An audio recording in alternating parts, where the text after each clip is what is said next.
Apa kelebihan menyimpan emas melalui public gold?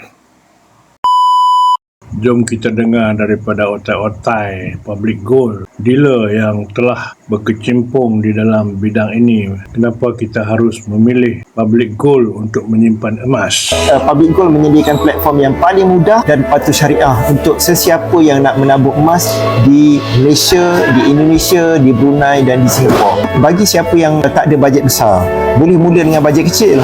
Boleh bermula dengan RM100 pun boleh. Kalau nak beli emas dalam jumlah yang banyak dan besar, tak ada masalah. Public Gold boleh supply. Tuan-puan nak beli 100 kilo, Public Gold boleh supply 7 hari ready stock.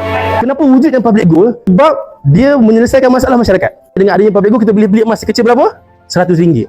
Okay? So sebab tu saya letakkan kat sini. Setiap bulan tuan-puan dapat pendapatan, kita menabung dulu. Public gold kekal relevan sampai bila-bila. Sebab apa? Dia menyelesaikan 3 masalah utama. Yang pertama, dia menyelesaikan masalah masyarakat untuk menabung.